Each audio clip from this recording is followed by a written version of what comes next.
Hello बच्चों, एक बार पुनः आपका प्रारंभ क्लास में बहुत बहुत स्वागत है। जैसा कि पिछली कक्षा में हमने कक्षा 9 के पहले चैप्टर में हमने जो है पदार्थों के बारे में, उनकी विशेषताओं के बारे में, उनकी अवस्थाओं के बारे में हमने पढ़ा था।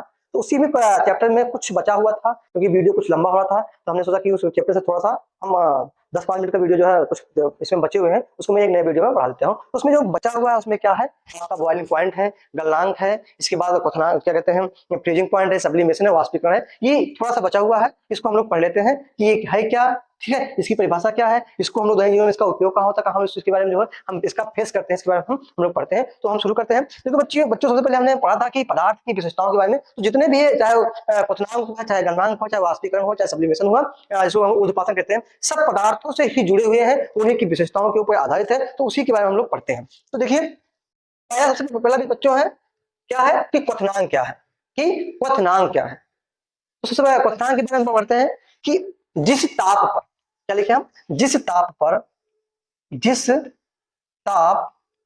पर कोई वस्तु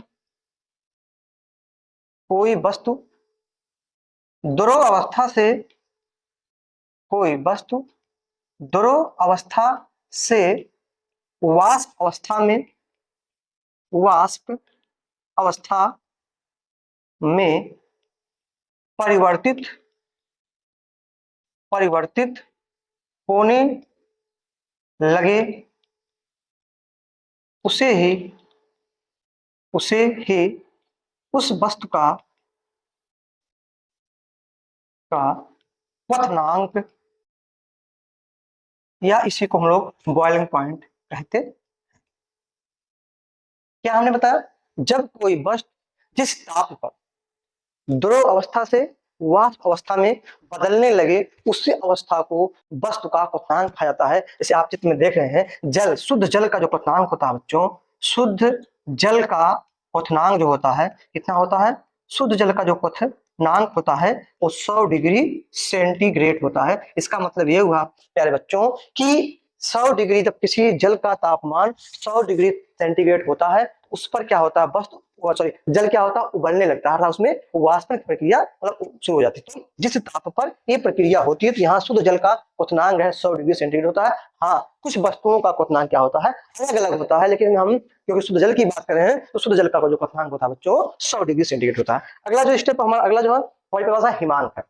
हिमांक है, हिमांक के बारे में थोड़ा हम लोग, क्या हिमांक क्या है कि हिमांक मतलब हिम धन अंक, कोई वस्तु, किसी वस्तु का जमना, किसी वस्तु का जमना क्या होता है, हिमांक होता है। तो ये क्या होता है, जिस ताप पर, इसकी परिभाषा है, नोट कर लीजिएगा लोग, पर कोई वस्तु जिस ताप पर कोई वस्तु या कोई द्रव कह सकते हैं, क्योंकि वस्तु में तीनों आते हैं, ठोस, द्रव, गैस। जिस ताप पर कोई द्रव जमने लगे, कोई द्रव जमने लगे, उसे उस वस्तु का उस उस वस्तु कह सकते हो या द्रव कह सकते हैं हम लोग का हिमांक कहते हैं। हिमांक कहते हैं। क्या हमने बताया कि कोई वस्तु जिस ताप पर बच्चों द्रव अवस्था से ठोस अवस्था में बदलने लगे, किस अवस्था से, द्रव अवस्था से ठोस अवस्था में बदलने लगे, उस वस्तु का हिमांक कहते हैं। यहाँ भी हमने जल लिया है, जो शुद्ध जल का जो हिमांक होता है वो कितना होता है, ये बेटा होता है 0 डिग्री सेंटीग्रेड, या इसी को कहा जाता है 32 डिग्री फ़ारेनहाइट। जब किसी जल का, शुद्ध जल का तापमान 0 डिग्री हो जाता है, तो उस ताप पर वो जो शुद्ध जल होता है वो जल क्या जम के ठोस में अर्थात बर्फ में बदल जाता है। तो ये हुआ, क्या हुआ, इसे कहता है फ्रीजिंग पॉइंट, या इसी को हिमांक कहा जाता है। कितना होता है, शुद्ध जल का कितना होता है, 0 डिग्री सेंटीग्रेड या 32 डिग्री फ़ारेनहाइट, ये शुद्ध जल का हिमांक होता है। अगली परिभाषा हमारी क्या है, वाष्पीकरण। बहुत बड़ी परिभाषा है। वाष्पीकरण का दैनिक जीवन में बहुत ही उपयोग है। यहाँ से परीक्षाओं में, बड़ी बड़ी परीक्षाओं में क्वेश्चन बनते हैं। जैसे एक क्वेश्चन बनता है कि हम गर्मियों के दिनों में सूती कपड़े क्यों पहनते हैं, या सूती कपड़े क्यों लाभदायक होते हैं, या मटके में, मिट्टी के घड़े में रखा हुआ जल ठंडा क्यों हो जाता है, फ्रीज मतलब सॉरी क्या कहते हैं, कूलर से ठंडी हवा कैसे आती है। इस सब इसी वाष्पीकरण के कारण होता है। तो पहले हम वाष्पीकरण के बारे में पढ़ते हैं। जब कोई गैस या वाष्प कह सकते हैं, कोई गैस, जब कोई द्रव जलीय, जब कोई द्रव द्रवीय अवस्था से, द्रवीय अवस्था से वाष्प अवस्था में बदलना, बदलने लगे, बदलने लगे, उसे वाष्पीकरण, क्या, उसे वाष्पीकरण कहते हैं।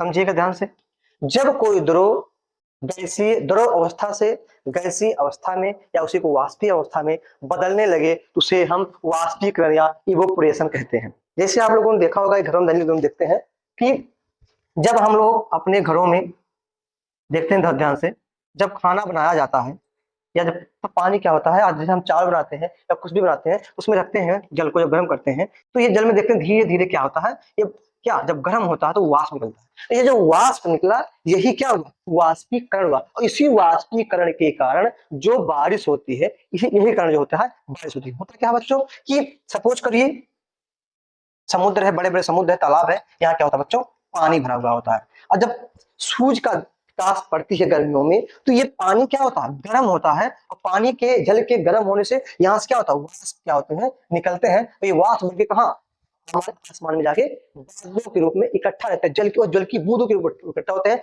जब ठंडी हवाएं समुद्रों से क्या होती हैं, चलती हैं, तो ये जो बादलों के रूप में वाष्प थे ये क्या हुए, ये बड़े बड़े बादल बने। तो यही बादल जो है छोटे छोटे जल की बूंदों के रूप में क्या होते हैं, पृथ्वी पर गिरते हैं, इसी को वर्षा कहा जाता है। इसका एक एग्जाम्पल हमने यहाँ बताया, एक और समझ लीजिए। सपोज करिए कि आपके घरों में जब खाना बनाया जाता है तो जब पानी गर्म होता है तो जो ढक्कन होता है, ढक्कन के ऊपर क्या होता है, वाष्प क्या होता है, जल की बूंदों के रूप में जमा होता है। जैसे हम ढक्कन को हटाते हैं तो हम देखते हैं कि जल की जो जमा, ढक्कन पे जल की बूंद जमा है वाष्प के रूप में, गैस के रूप में, तुरंत जैसे ठंडा वातावरण पाते हैं तो क्या जल की बूंदों में क्या होता है, गिरने लगती है। तो यही है वाष्पीकरण। अब यहाँ पे एक प्रश्न और उठता है कि जो जल है, हमारे थोड़ा पीछे, जल जो है ये पदार्थ की तीनों अवस्थाओं में पाया जाता है। जल पदार्थ की तीनों अवस्थाओं में पाया जाता है, हमने कल नहीं बताया था, इसीलिए हमने कल नहीं बताया था, इसको हम यहाँ समझाते हैं। देखिए यहाँ है कि ये लिक्विड अवस्था है, क्या है, ध्यान समझिएगा, ये क्या बच्चों, ये लिक्विड अवस्था है। लिक्विड माने जल, द्रव अवस्था है। जब इसको क्या कहते हैं, मेल्ट,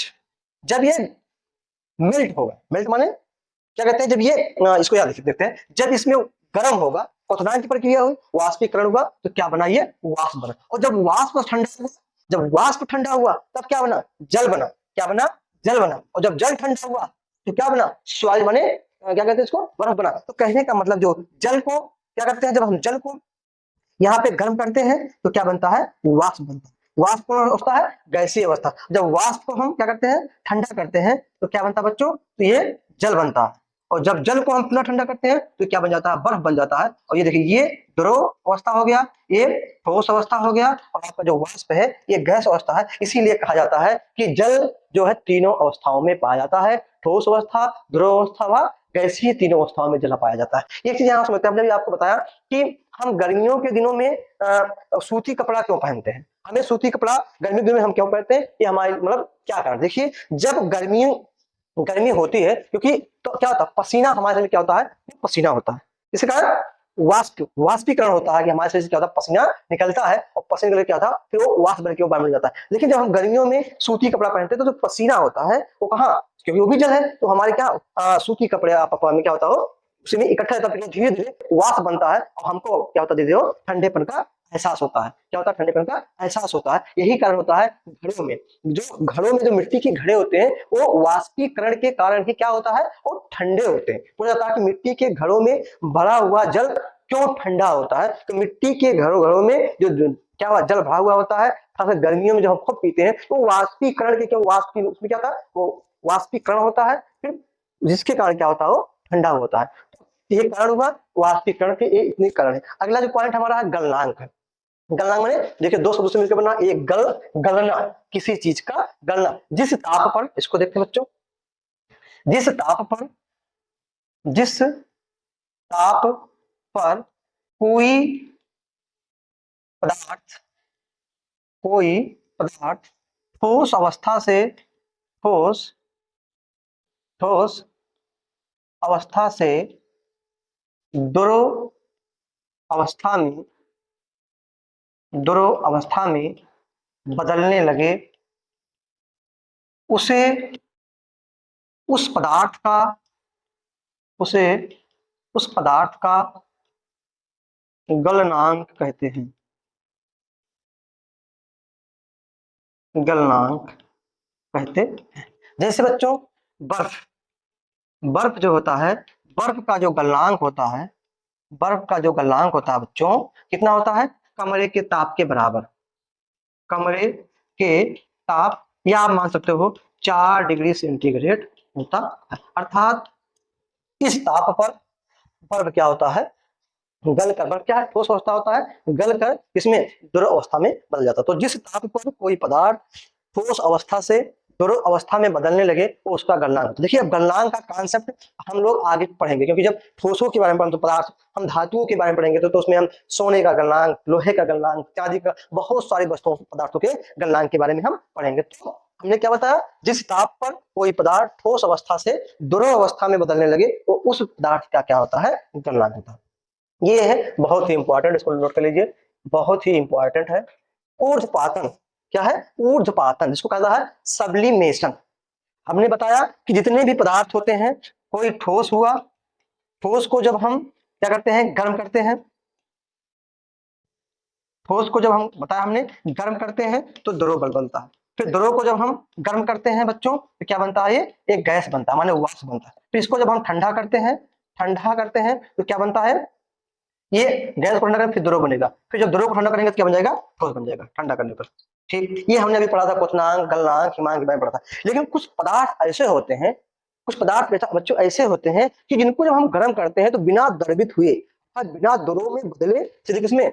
गैस में बदल जाते हैं। क्या बताया? कुछ पदार्थ ऐसे होते हैं जिनको जब हम गर्म करते हैं, जब उस पर हम ताप देते हैं तो द्रव में नहीं बदलते हैं। लगभग सारे पदार्थ ने बताया कि किसी पदार्थ को जब हम गर्म करते हैं तो पहले क्या होता है? द्रव बदलते हैं, फिर वो गैसीय अवस्था में बदलते हैं। लेकिन कुछ पदार्थ ऐसे होते हैं जिनको गर्म करने पर वो सीधे ठोस अवस्था से गैस अवस्था में बदल जाते हैं। ऐसी घटना को या ऐसी प्रक्रिया को ऊर्ध्वपातन कहा जाता है। ऐसी प्रक्रिया को क्या? ऊर्ध्वपातन कहा जाता है। हम लिख देते हैं यहाँ पे, कुछ पदार्थों को गर्म करने पर सीधे ठोस अवस्था से